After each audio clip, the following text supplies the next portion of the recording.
Bharatiya Janata party के प्रदेश अध्यक्ष सह राज्यसभा सांसद दीपक प्रकाश ने रविवार को धनबाद परिसदन में मीडिया को संबोधित करते हुए राज्य की विधि व्यवस्था, विकास, रोजगार जैसे मुद्दों पर खुलकर बातचीत की। उन्होंने झारखंड की वर्तमान हेमंत सरकार पर तीखा हमला बोलते हुए कई मुद्दों पर विस्तार पूर्वक बताया।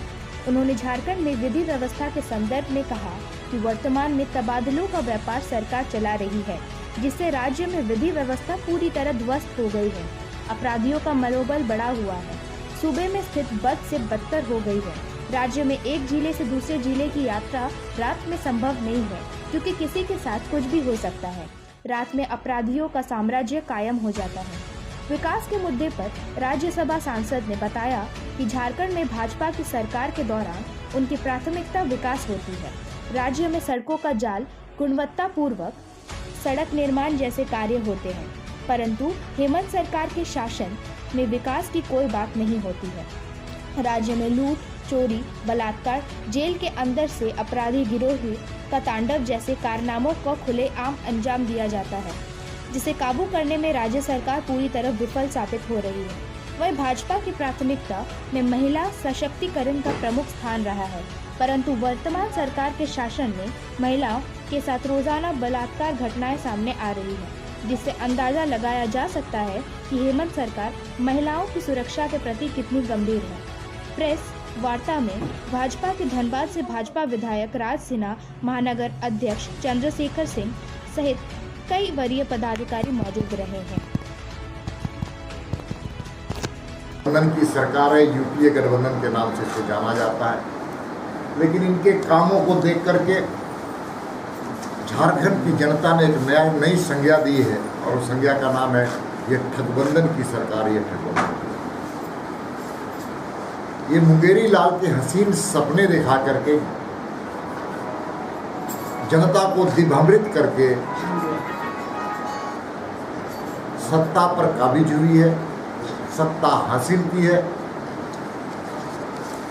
लेकिन जिस प्रकार से इनके काम हैं, जिन्हें इनकी नीतियां हैं, इनकी योजना है, इनकी नीयत है और इनके नेतृत्व में खोट है,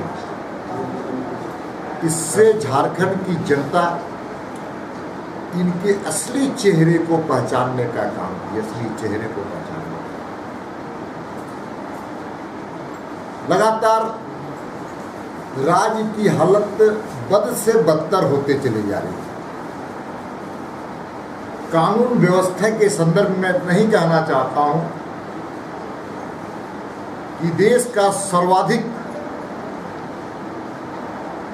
कानून व्यवस्था में जर्जर स्थिति में एक राज्य का नाम आएगा तो झारखंड का है। पूरी तरह से चरमराई हुई कानून व्यवस्था पूरे प्रदेश में, चाहे वो बलात्कार की घटना हो, चाहे हत्या हो, चाहे नक्सलवादी की घटना में बढ़ोतरी हो, संगठित अपराध की बात की जाए, चाहे जेल के अंदर से बैठ कर के भयादोहन का मामला हो, चाहे खनिज संपदा की तस्करी, पूरी तरह से कानून व्यवस्था जर्जर है। धनबाद के इस संदर्भ में अब पूरे एक जज की हत्या ने पूरे प्रदेश को, पूरे देश में बदनाम करने का काम हुआ है। जब जज ही सुरक्षित नहीं है तो आम आदमी कितना सुरक्षित होगा, यह भी एक बड़ा विषय झारखंड के 3.5 करोड़ जनता के। इसलिए पूरी तरह से कानून व्यवस्था चरमराई हुई है, हम कह सकते हैं। और चरमराई इसलिए हुई है कि राज्य के शासन और शासक को, प्रशासक को इस पर नियंत्रण करने की इच्छा शक्ति का अभाव है। विल पावर, इच्छा शक्ति का अभाव है, निर्णय लेने की क्षमता नहीं है।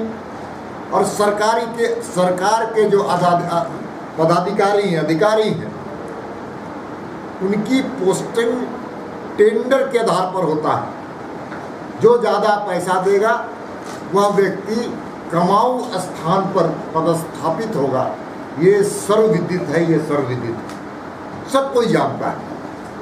गोली लगाई जाती है, सबसे अच्छे स्थान के लिए जो गोली लगाएगा उस प्रशासनिक पदाधिकारी को स्थान पर ट्रांसफर। और धनबाद के संदर्भ में तय कहना चाहता हूं, ये रत्न गर्भा धरती, ये रत्न गर्भा धरती। लेकिन रत्न गर्भा धरती का उपयोग यहाँ के देश की, यहाँ के लोगों के लिए, यहाँ के जीवन स्तर को ऊंचा करने के लिए, लोगों के रोजगार को सृजन करने के लिए, लोगों राज्य के राजस्व बढ़ाने के लिए होना चाहिए था। लेकिन दुर्भाग्य से जिस प्रकार से कोयले की यहाँ पर तस्करी हो रही है, उस तस्करी में सीधा और सीधा सत्ताधारी दल के लोगों का संरक्षण प्राप्त है। उनके ही इशारे पर, उनके ही सहयोग से, उनके ही संरक्षण में यहाँ पर बहुत धड़ल्ले से कोयले की तस्करी हो रही। राज्य बनने से लेकर अब तक पिछली सरकार में कोयले की तस्करी पर रोक लगाने का काम की थी हमारी सरकार, कमल फूल वाली सरकार, रघुवर दास की सरकार। लेकिन जिस प्रकार से पूरे प्रदेश में कोयले की तस्करी में बढ़ोतरी हुई है, और खासकर यह स्थान कोयले का, कोयलांचल की राजधानी है धनबाद। एक तरफ हम सब कोई जानते हैं कि कोयला ऊर्जा का सबसे सशक्त माध्यम है, लेकिन यहाँ पर अवैध तस्करी के द्वारा राज्य के, केवल भारत सरकार के राजस्व ही नहीं बल्कि राज्य के राजस्व में भी नुकसान होता है। इसलिए राज्य के राजस्व को बढ़ाने के लिए जिसका प्रयास होना चाहिए था, कोयले के चोरी पर नियंत्रण होना चाहिए, सरकार ये काम नहीं कर रही है।